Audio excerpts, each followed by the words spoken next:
What's up, everyone? Cold Case Project back again. Today, we are going to be diving into 10 potential Ted Bundy victims you have never heard of. Now, pretty sure the majority of you in the true crime space know who this man is. We know the crimes he committed. We know he's one of the worst human beings to walk the face of this earth.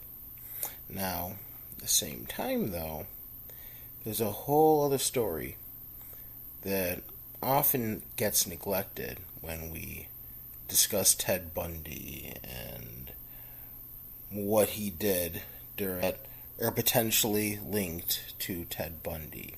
Now, I will say this.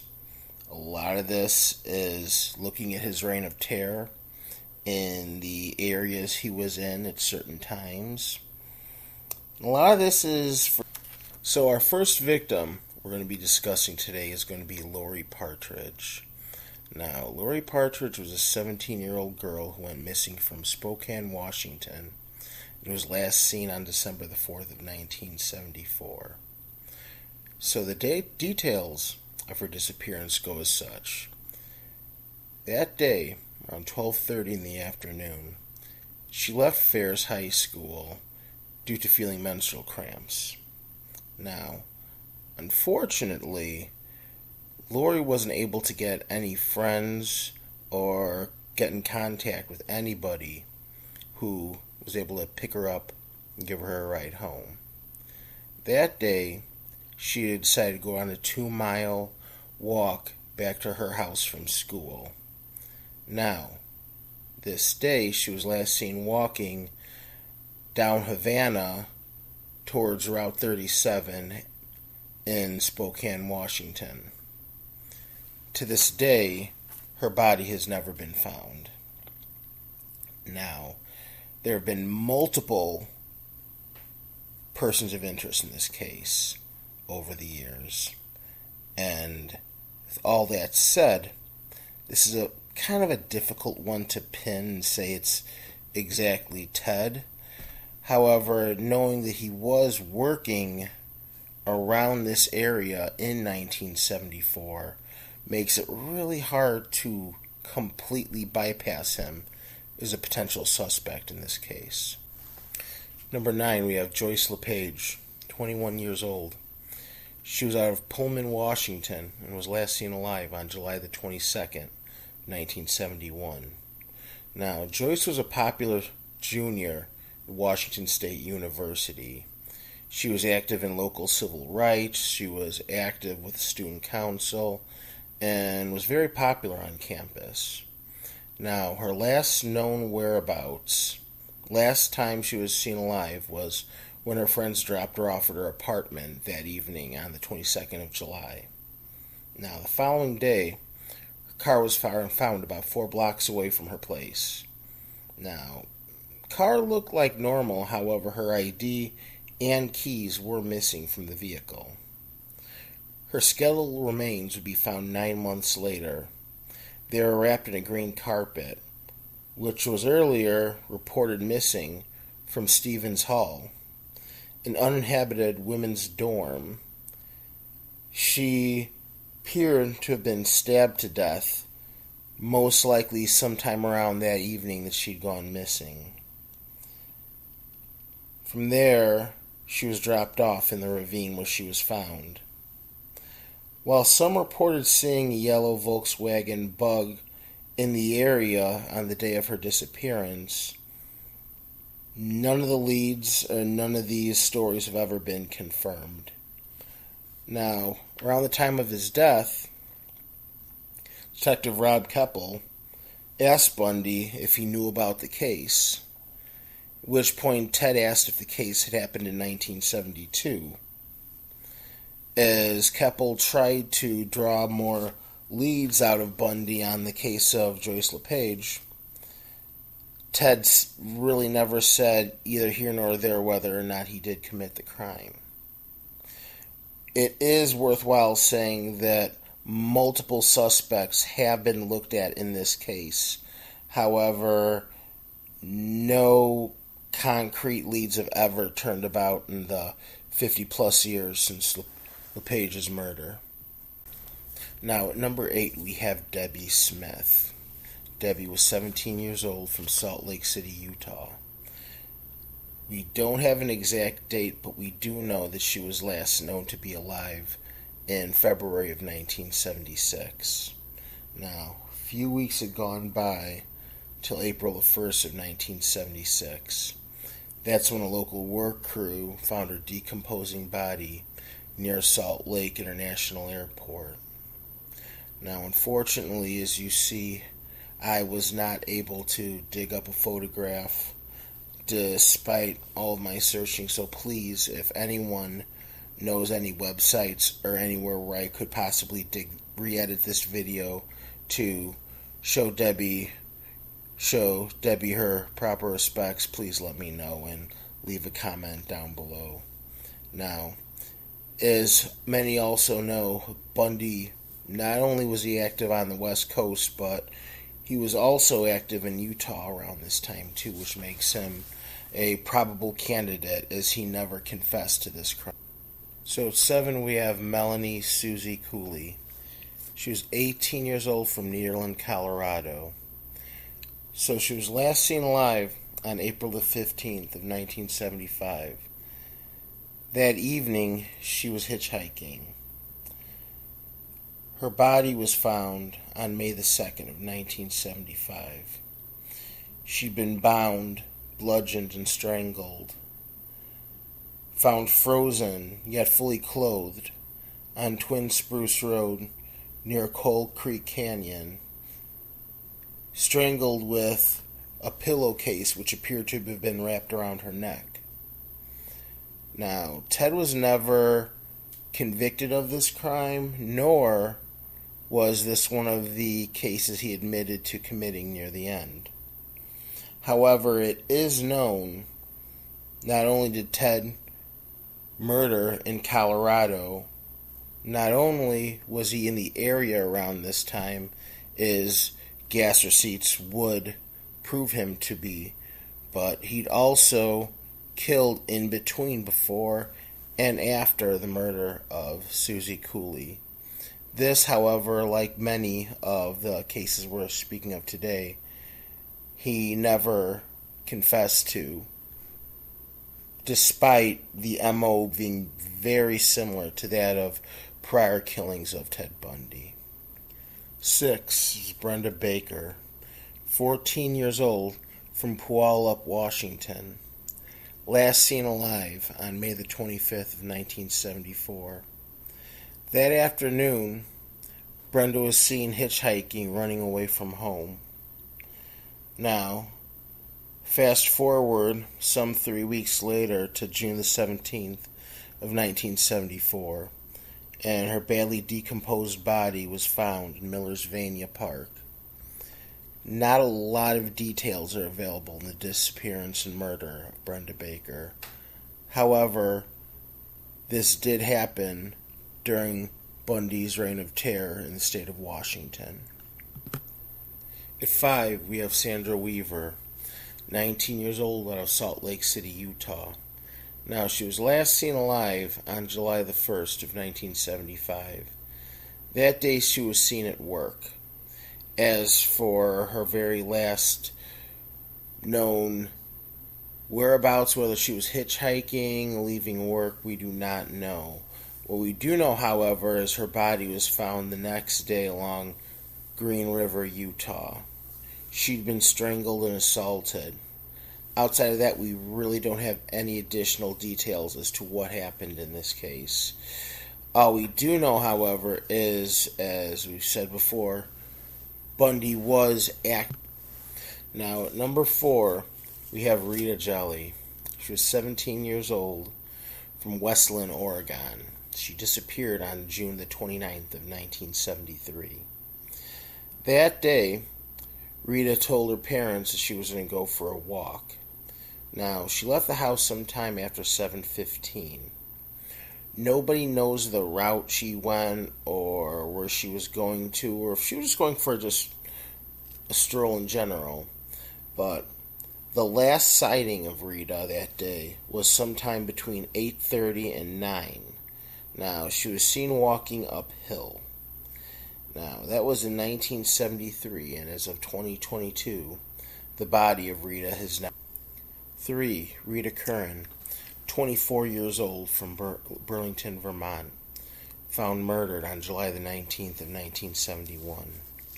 Now, while we are jumping all the way to the opposite side of the coast, there is some backstory that may be worth mentioning, and to some sleuths and people who are interested in true crime, does have some interesting little factoids I wanted to share with you.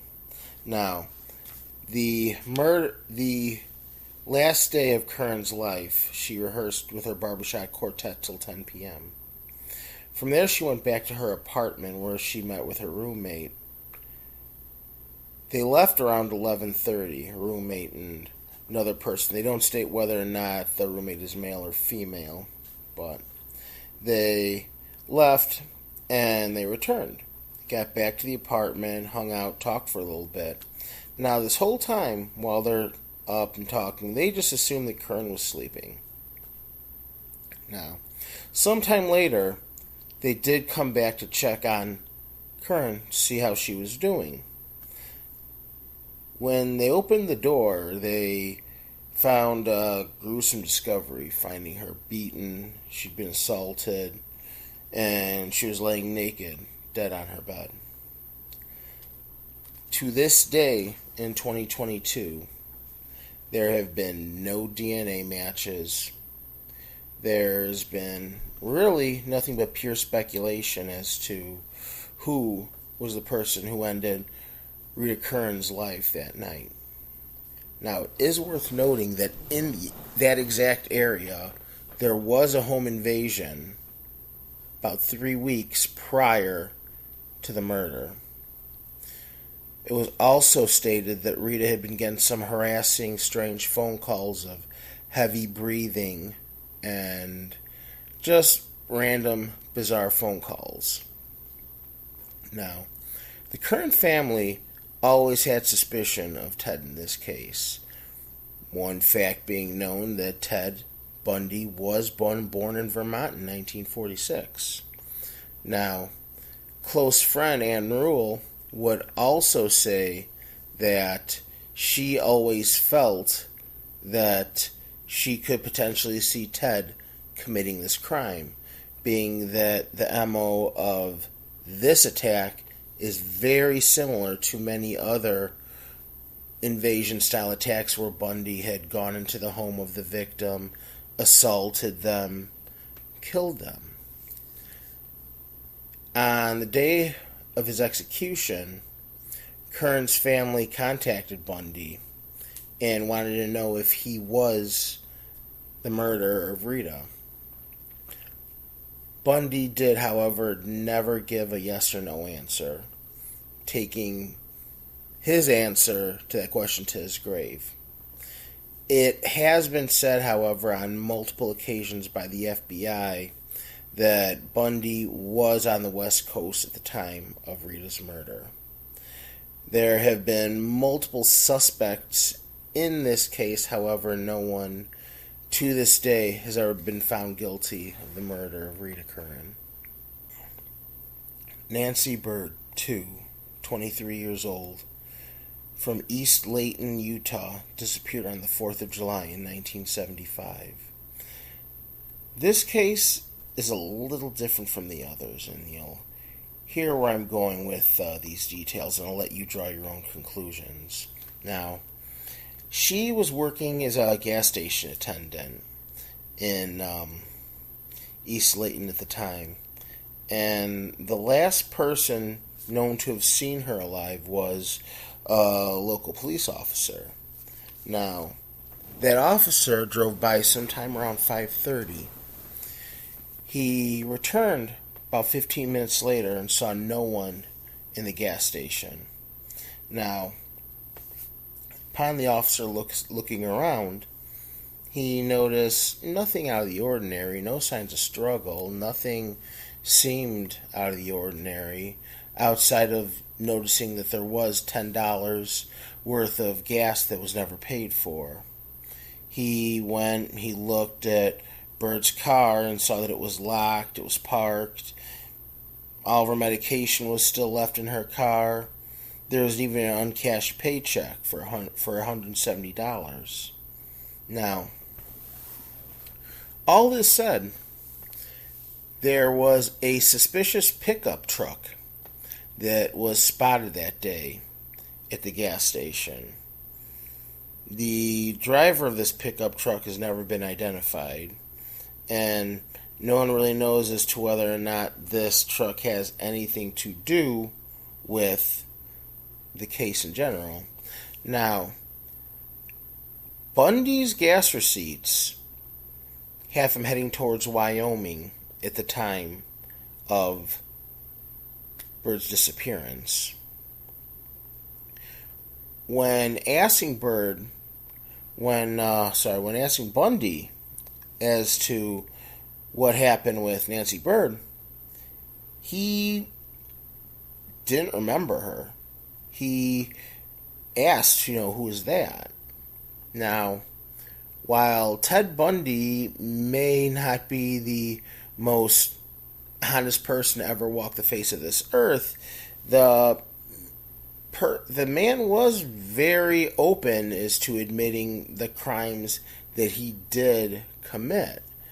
And with receipts pointing him out to being near the Wyoming area and to the pickup truck and no reports of a Volkswagen Bug being there in its place, I feel that on one end you could totally see with him being active in Utah around this time, where by all means Bundy's definitely a person of interest. And at the same time too, the person driving this pickup truck is just as much need to be figured out who they are in case of what they might know about what happened to Nancy that day. Now, with all that said, just a couple of extra cases I thought I'd throw in here would be the disappearance of Anne Marie Burr, 8 years old, from Tacoma, Washington. Now, on 31st of August, 1961, Anne Marie's parents woke up one morning to notice their little girl was gone. They noticed the front door was open and she was nowhere to be found. Now, some years would go by until Bundy was captured in the late 70s, to where they would realize Bundy was actually the paper boy in the area. Ted, then 14, was very familiar and knew where the family had lived. All that said, however, no concrete evidence has ever come out saying that Ted was guilty of this crime, being one of the many that he was asked if he was guilty of before he was executed. Her body's never been found. The Santa Rosa hitchhiker murders from 1972 to 1973. In this time span, 7 young women were found throughout Northern California. They'd been killed, and I go into much more detail. If you go down below to the link in the description, I have a video I actually recorded about this whole entire case. Now, with all that said, many people from the Zodiac Killer to Ted Bundy have been viewed as potential suspects in the murders of the young women. All that said, unfortunately, no evidence has ever proven one person to be guilty of these heinous crimes. Shelley K. Robertson, 24, from Golden, Colorado. Last seen alive July 1, 1975.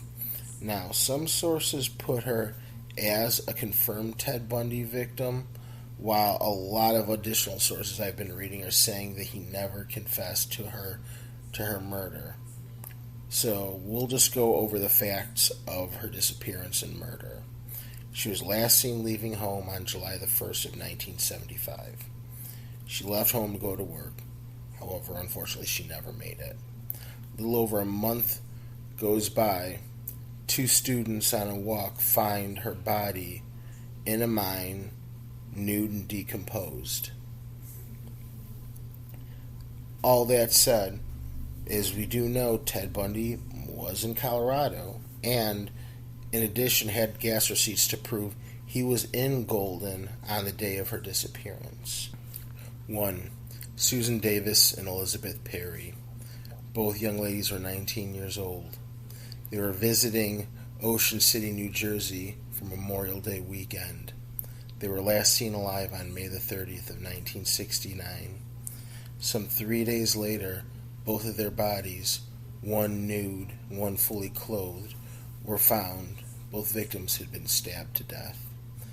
While we're on the complete opposite coast of the majority of Ted Bundy's crimes, it is worth noting in 1969, Ted was attending Temple University, about an hour away from where both young ladies were found. In a conversation with biographer Richard Larson, he told him that the first crime that he committed was he murdered 2 young women outside of Pennsylvania. No names, however, were given, and there are really no additional clues linking the murder of these two young women to Ted Bundy. However, in recent years, a lot of speculation has come around whether or not he was the perpetrator. This video. Did I miss anybody? Is there anyone else? Any other cases that you may know of that happened sometime in the late 60s to early 70s, early to mid 70s that could be linked to Ted Bundy? Leave a comment down below and let me know what you think. Now, while I've gone through all of these cases, we all know the one fact that there is really no way we will ever be able to have an honest list of how many women fell victim to this monster of a human being. We can hope maybe through some DNA research, if there's anything still around with, let's face it, a lot of the evidence wasn't collected in the best ways some 40, 50 years ago. So we can hope that one day DNA can close out a couple of these cases. But for the friends and loved ones of the women I covered, and for the women who are confirmed victims, they're left with the same answers they had yesterday, like the same answers they had some 45, 50 years ago. So, this next part of the video I am going to dedicate to the known victims that I did not cover in this video, as well as some of the ladies I did cover in a chronological order, starting with Linda Ann Healy in 1974. So, once again, this is Cold Case Project. I'm out. If you enjoy the content I'm sharing on this channel, like this video, subscribe, share. Like I say, this comment section down below, that's your forum. Let me know what you think. Give me another case I can start researching so I can bring out another video for you as soon as I can. Take care, everyone. Washington murders. Linda Ann Healy, 21. Last seen alive the 1st of February 74. March 12, 1974 Donna Gail Manson, 19.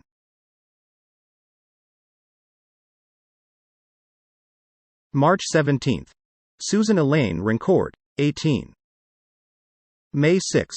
Roberta Kathleen Parks, 22. May 31. Brenda Carol Ball, 22. June 11. Jorgen Hawkins, 18. July 14. Janice Ann Ott, 23. July 14. Denise Marie Naslund, 19. Utah murders. October 2. Nancy Wilcox, 16.